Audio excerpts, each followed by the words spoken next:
Ada 3 pertanyaan moral. Yang pertama adalah bagaimana seseorang harus menjalankan hidupnya. Yang kedua, jenis tindakan apa saja yang termasuk kebajikan. Dan yang ketiga, bagaimana orang hidup bersama orang lain, bersama masyarakatnya. Kita hidup ini kan diminta benar dan baik. Pernah tidak kita bertanya, hidup yang benar dan baik itu yang seperti apa? Nah, ini ditanyakan pertanyaan moral pertama dari Sokrates. Kamu tahu tidak sih standar-standar hidup benar dan baik, hidup yang bermoral? Yang kedua, apa saja tindakan yang termasuk benar dan baik tadi, atau kebajikan tadi? Mungkin kalian pernah belajar tentang akhlak, tentang moral, kan dijelaskan semua itu. Ini baik, itu baik. Tapi mungkin kalian mengidentifikasi perbuatan baik itu pernah tidak berpikir apa sih yang dimaksud itu dan aku sudah termasuk itu atau belum? Jujur itu baik. Apa sih jujur itu? Terus aku sudah jujur apa belum? Sabar itu baik dibandingkan pemarah. Loh, aku itu tergolong orang sabar apa orang pemarah? Cirinya apa? Nah, ini Sokrates. Jadi kalau kamu ngaku-ngaku, Pak, saya itu penyabar loh, Pak, orangnya. Buktinya apa? Cirinya apa? Sabar itu apa sih? Kamu sering bilang, sabar kan ada batasnya. Ya wis, batasnya sabar itu di mana? Bagaimana? Standarnya orang bisa disebut penyabar itu seperti apa? Bedanya apa sabar dengan takut misalnya? Kadang-kadang kamu sebenarnya takut, tapi kalau ditanya, kok kamu tidak berani? Saya sabar sajalah. Nah, kita kan campur baur itu yang begitu-begitu. Ini takut apa sabar? Ini marah apa tegas? Mbok, kamu jangan marah-marah gitu. Ini bukan marah, ini tegas ini. Kalau macam-macam tak tempeleng kamu. Nah, itu kan kita sering mencampur ini. Kita sering tidak kritis. Ayo coba diurai lagi, pasnya gimana wis, standar yang cocok.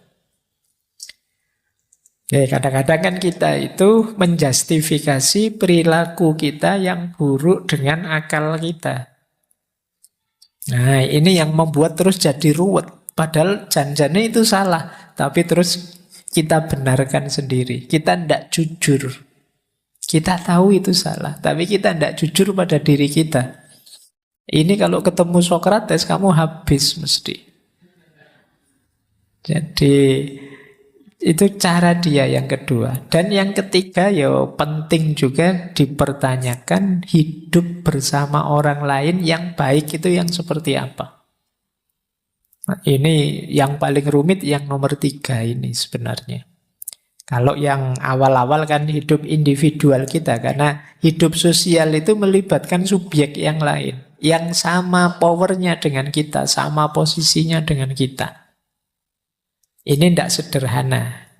Ini nanti kalau di Sokrates melahirkan seni namanya politik.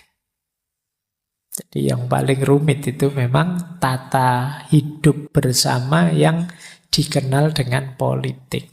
Nah, meskipun hari ini kan di pikiran kalian kalau saya ngomong politik, bayanganmu kan partai-partai pilihan presiden, pilkada. Padahal yang paling urgent dari politik itu kan ya cara tata masyarakat yang baik. Karena ya sebagian besar hidup kita itu kan berhubungan dengan orang lain. Kalau tata masyarakat kita buruk, kacau, ya kita sendiri nanti yang pontang-panting. Kata Sokrates, bersikaplah baik kepada semua orang yang engkau temui, karena setiap orang punya pertempurannya sendiri. Jadi jangan menganggap dirimu paling malang, jangan menganggap dirimu paling layak dikasihani, jangan nuntut orang ini itu. Setiap orang punya peperangannya sendiri. maka hargai setiap orang. Kadang-kadang ada orang yang kelakuannya kok tidak cocok dengan keinginan kita, dengan visi kita, dengan pikiran kita. Ya mungkin masalah yang dia hadapi berbeda. Kok ada orang sebegitu tersinggungannya? Mungkin dia punya peperangannya sendiri. Kok ada orang pemarah sekali? Kok ada orang... Ya setiap orang, kata Sokrates, punya pertempurannya sendiri. Hargai setiap orang. Jangan hanya melihat dengan kacamata kita. Kacamata kita tidak selalu cocok dengan orang lain. Maka bersikaplah baik pada semua orang karena semua orang punya pertempurannya sendiri. Ini yang saya sebut tahu diri dan tahu batas, versi Sokrates. Kata Sokrates, orang tahu diri itu adalah orang yang sadar bahwa masih sangat banyak hal yang belum dia tahu. Ini penting, rasa tidak tahu itu. Jadi kita ini kan sering lebih merasa tahu apa-apa. Justru kata Sokrates, harusnya kita lebih merasa tidak tahu apa-apa.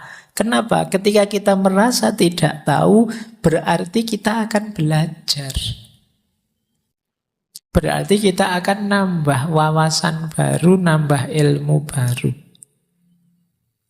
Nah, disinilah nanti kita tambah meningkat kualitasnya. Kalau kita merasa sudah tahu, tidak akan meningkat lagi. Sudah selesai, wong kita merasa sudah. Ini rumus pertama. Orang yang tahu diri dan tahu batas. Orang yang merasa tahu segalanya, berarti dia tidak tahu dirinya.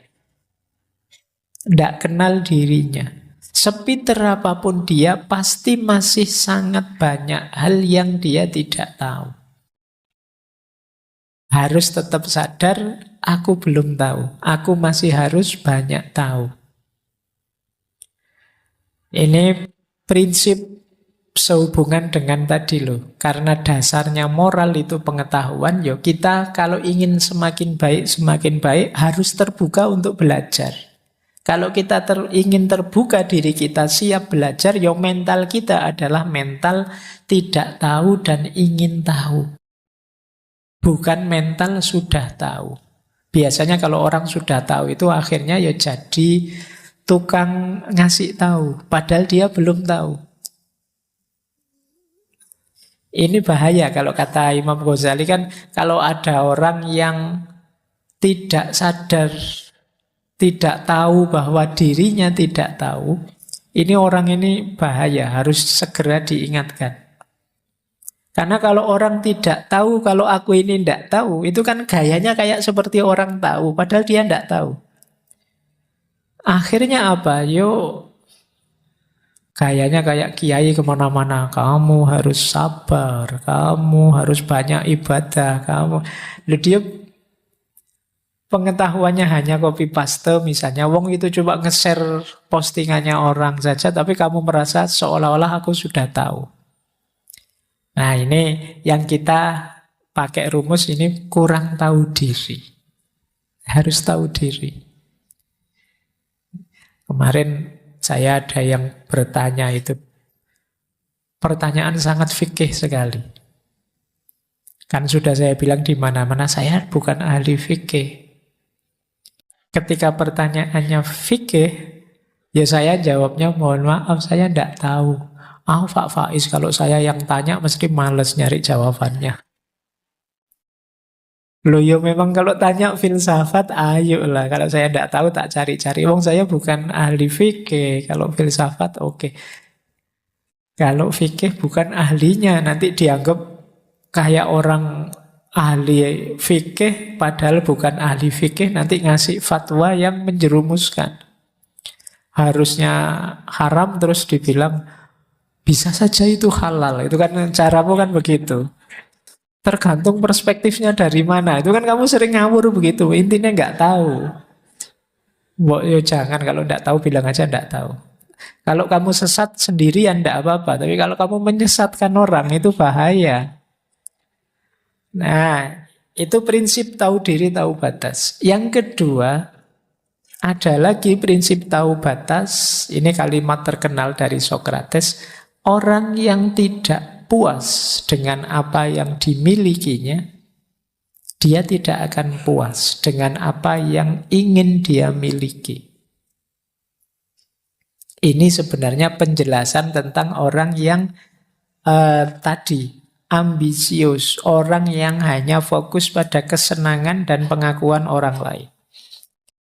Orang ambisius itu ya biasanya tidak menikmati yang sekarang dinikmati. Mikirnya yang lain terus. Akhirnya apa? Dia tidak bisa bahagia. Jadi orang yang tidak bisa menikmati yang dia miliki sekarang, karena mikir target sesuatu, seandainya yang dia target itu sudah kena, dia pun akan tidak bahagia juga. Kenapa? Dia pasti ingin yang lebih, yang lagi. Jadi itu ciri, kata Sokrates. Berarti apa? Ini sebenarnya kalau pakai bahasa agama, jadilah pribadi yang bersyukur. Bersyukur bukan berarti mandek. Tapi iya, saya punya target ke depan ini, tapi saya bisa menikmati yang saya miliki sekarang. Ya nanti kalau dapat lebih, saya syukuri lagi, saya nikmati lagi.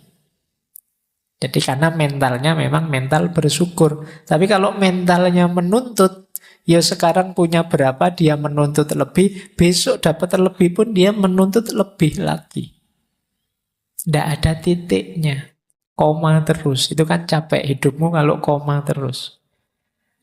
Ya harus bisa menikmati situasimu hari ini, mensyukuri.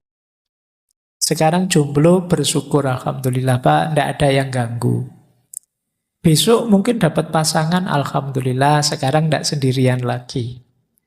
Jadi kalau kamu jomblo mikir gimana dapat pasangan, kamu tidak bahagia sekarang, mungkin besok juga tidak bahagia. Begitu dapat pasangan, bayangan saya tidak kayak gini loh Pak, punya pasangan. Ternyata beda. Nah, itu bagian dari ayo kenali diri, tahu batas kita. Yang ketiga, Sokrates bilang, ingatlah tidak ada sesuatu yang tetap dalam urusan manusia. Oleh karena itu, hindari kegembiraan berlebihan dalam kemakmuran atau kesedihan berlebihan dalam kesengsaraan. Ini kalau baca kalimat ini terus kamu tidak tahu bahwa ini yang ngomong Sokrates, mungkin kamu anggap ini sufi yang ngomong. Karena kalimatnya sangat sufistik. Jangan berlebihan, apapun nanti akan lewat dan berlalu. Kamu hari ini senang, pasti tidak akan senang selamanya.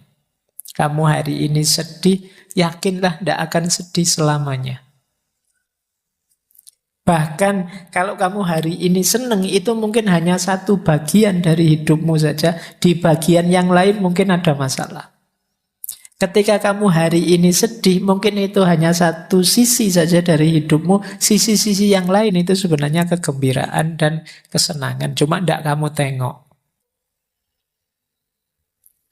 Misalnya, Pak saya sedih Pak, semester ini nilai saya jatuh misalnya.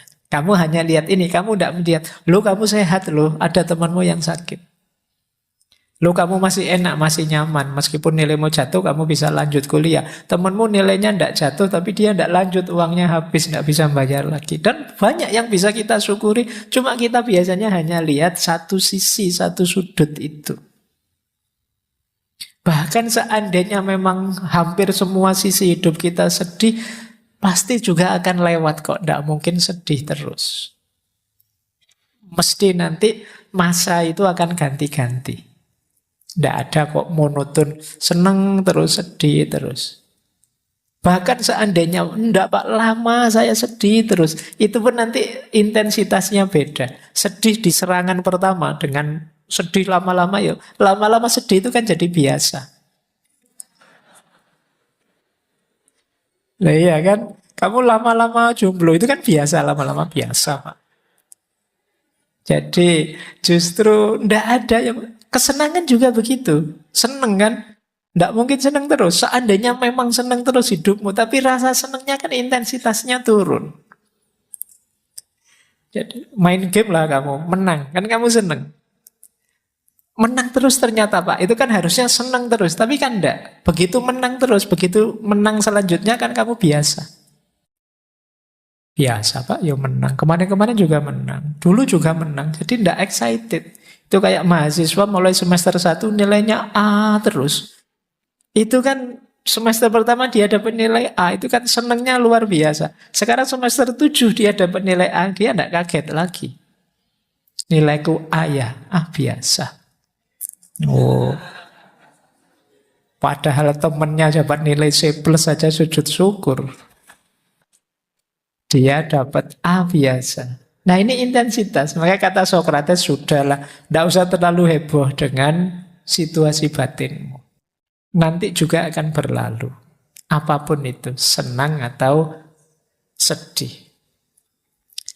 Kalau yang terakhir ini mirip dengan yang tadi. Rahasia kebahagiaan itu tidak ditemukan dalam mencari lebih banyak, tetapi dalam mengembangkan kemampuan untuk menikmati yang sedikit. Ayo latihan menikmati yang kita miliki sekarang, yang itu mungkin menurut kita masih sedikit. Sehingga kita jadi tangguh. Besok kalau dapat lebih banyak, alhamdulillah. Wong sedikit saja kita bisa bersyukur, apalagi dapat banyak. Nah, ini kuncinya kebahagiaan. Jadi tidak pada ambisi untuk memperoleh lebih banyak, tapi kemampuan kita untuk mensyukuri yang sedikit. Jadi kuncinya kebaikan itu pengetahuan. Agak berbeda definisi pengetahuan mungkin seperti yang teman-teman pahami dengan definisinya Sokrates. Pengetahuan di Sokrates itu lebih mirip dengan pencerahan. Tidak sekedar tahu. Beda kan orang tahu dengan tercerahkan. Orang tercerahkan itu kan orang yang tahu plus sadar. Wah iya, ternyata ini yang lebih baik. Saya akan melakukan ini. Ini namanya tercerahkan. Dibandingkan sekedar tahu saja. Kalau tahu saja mungkin nempel di akal saja, nempel di otak saja, tapi tidak ngefek ke hidup kita. Ini masih belum pengetahuan. Kalau di Sokrates, pengetahuan itu ya tahu, ya sadar. Dan ingin mewujudkannya. Maka pengetahuan itu ekuivalen dengan kebaikan. Orang nambah ilmu, pasti dia tambah baik. Kok ada orang ngaku ilmunya banyak, kelakuannya tambah tidak baik, sebenarnya dia belum berilmu. Tidak bisa disebut berpengetahuan. Jadi, Pak saya ngerti loh Pak, saya sudah ikut ngaji filsafat ini sudah 5 tahun terakhir ini. Saya istiqomah terus, jadi pikiran apa saja saya tahu, saya paham. Lah terus hidupmu gimana? Iya, seperti 5 tahun yang lalu Pak, ya kayak biasanya gitu. Ya, itu kamu hanya apal pikiran-pikirannya filsafat. Belum paham, belum tahu. Jadi ini persis seperti pepatahnya orang Jawa itu loh. Ngelmu kuwi kelakone kanthi laku. Masih belum tuntas penguasaanmu atas ilmu kalau belum mewujud dalam laku. Kalau tidak diiringi dengan laku. Jadi ini hubungannya dengan pencerahan tadi, ketercerahan tadi. Jadi orang yang paham sekaligus tercerahkan. Itulah pengetahuan. Dan ini dasarnya kebaikan. Dasarnya etika. Oke.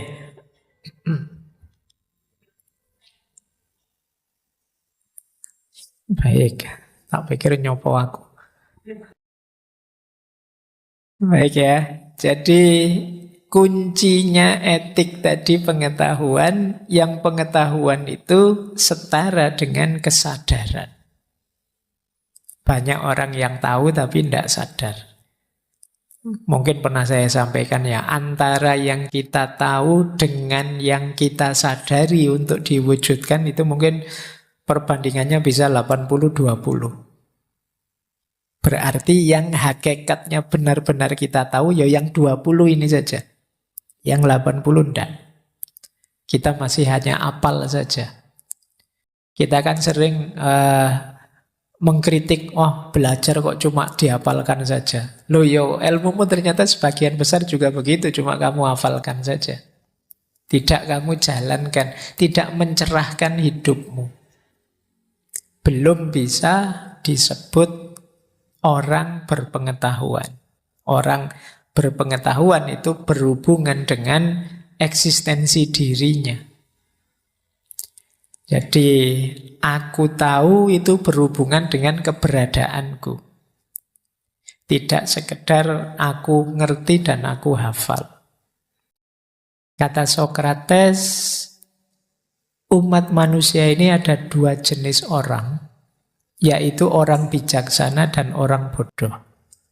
Orang bijaksana tahu dirinya bodoh, orang bodoh itu yang mengira dirinya bijaksana. Jadi ini kebalikannya, ini semacam hukum kontradiksi. Begitu kamu merasa pintar, saat itu juga kamu bodoh. Tapi orang yang sadar bahwa dia bodoh, saat itu dia pintar. Karena berarti setelah ini dia akan belajar. Ini kebalikannya.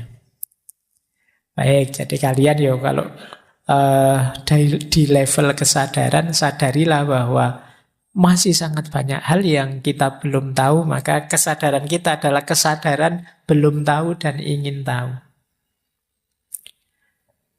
Sokrates juga bilang kebajikan tidak datang dari kekayaan, tetapi kekayaan dan segala hal yang lain yang dimiliki manusia berasal dari kebajikan.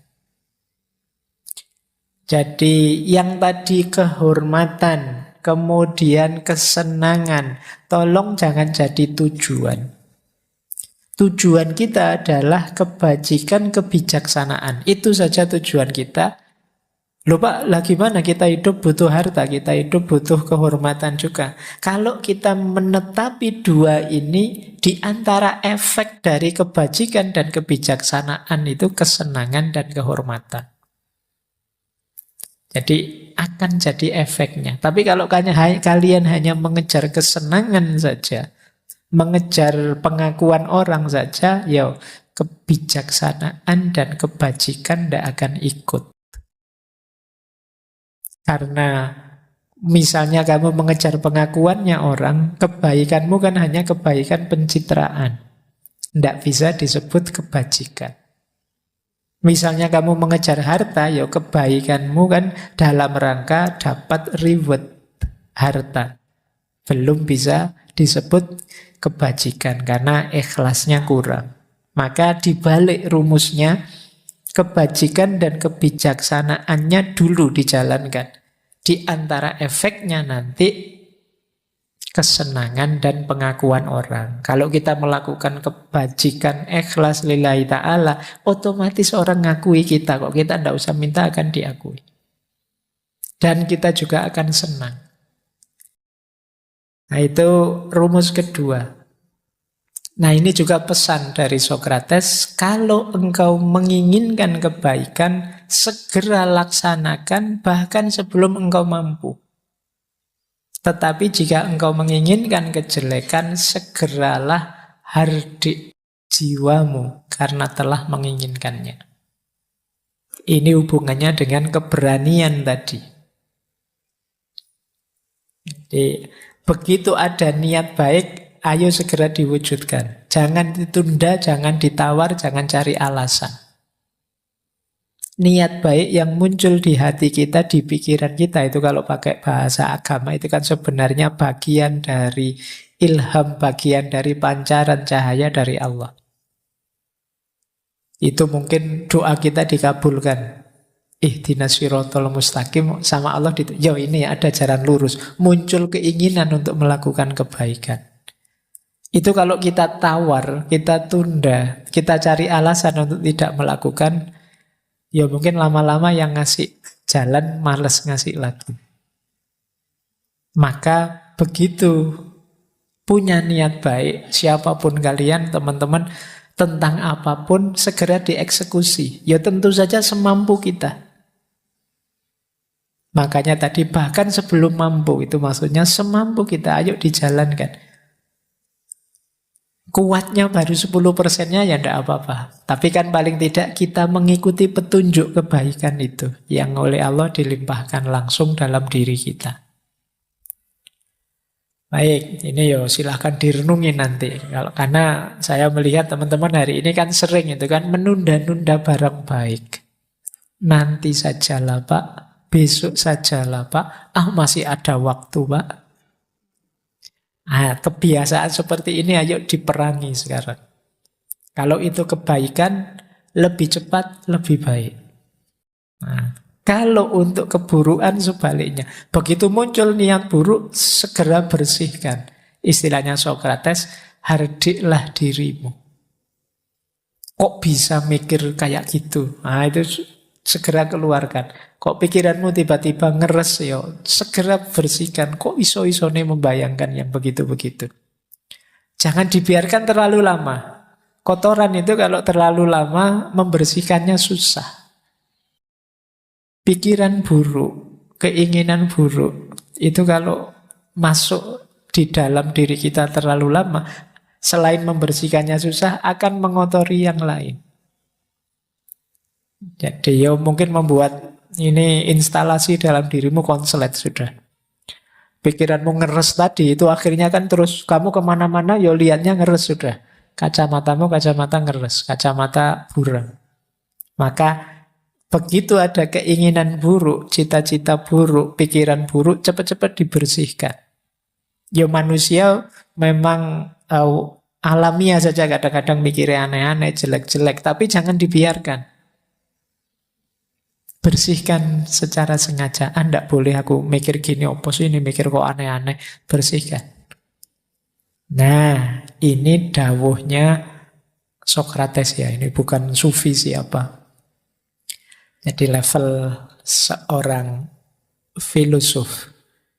Kemudian selain pengetahuan, kuncinya etik itu ada pada kebajikan atau keutamaan. Kalau istilah Yunani arete. Arete itu kebajikan yang terletak dalam kondisi jiwa yang optimal. Jadi jiwa kita ini berfungsi optimal kalau dia coraknya kebajikan. Corak kebajikan itu apa? 3. Sadar, tahu, dan rasional. Jadi ini lagi-lagi kuncinya ada pada pengetahuan. Jiwa yang utama itu jiwa yang sadar dan tahu dan rasional. Jadi hidupnya terarah, terpola, dan disadari. Ini lawannya arete itu ignorance. Ignorance itu ya kurang ngerti, tidak paham. Meskipun mungkin kamu kalau ceramah daki-daki tinggi-tinggi, tapi kelakuanmu tidak seperti yang kamu ceramahkan, itu kalau versinya Sokrates, kamu belum disebut orang yang ngerti, orang yang paham. Jadi masih tidak nyambung dengan perilakumu. Maka kata Sokrates, orang itu kalau melakukan perbuatan jahat, berarti dia ilmunya kurang. Loh Pak, itu orang pinter loh Pak, doktor loh Pak misalnya, profesor loh Pak. Tapi kok korupsi misalnya. Itu kan kejahatan. Kalau kamu sebut korupsi, berarti dia tidak pinter. Meskipun dokter, meskipun profesor. Meskipun orang penting. Loh tapi bukunya banyak loh Pak, iya. Tetap tidak bisa disebut orang pinter. Tapi dia tahu kok Pak, bahwa kalau misalnya maling atau makan haknya orang lain itu negatif. Ya dia cuma tahu saja, masih belum sadar. Makanya dia masih tega korupsi. Berarti sebenarnya dia belum tahu. Kalau dia tahu sampai dalam, sampai detail tentang larangan mengambil haknya orang lain, efeknya, kerusakan jiwanya sendiri, dan kerusakan dunia sosial yang ditimbulkannya, pasti dia tidak akan mau maling, tidak akan mau korupsi. Perbuatan buruk apapun, Pak, saya tahu kok, Pak, ini dilarang, tapi saya terpaksa melakukannya. Itu sebenarnya kamu belum tahu. Kalau kamu sudah tahu benar tentang hakikat larangan itu sampai dalam, kamu pasti tidak akan mau melakukannya. Jadi ini rumus dari Sokrates. Kok ada orang yang masih mau melakukan keburukan, kejahatan, berarti dia belum pinter, belum sadar, dan belum tahu. Mungkin masih hafal saja. Kalau sekedar hafal bisa membunyikan, Google sekarang lebih canggih. Membunyikan ilmu, membunyikan sekarang kamu ngomong saja dia bisa nulis. Sekarang kamu cari apa saja dia tahu. Kalau sekedar tahu mesin sekarang jauh lebih canggih. Tapi istimewanya manusia kan tidak di situ. Istimewanya di keutamaan arete, kebijaksanaan ini. Hidup yang tidak sekedar tahu, tapi juga sadar dan yang masuk akal.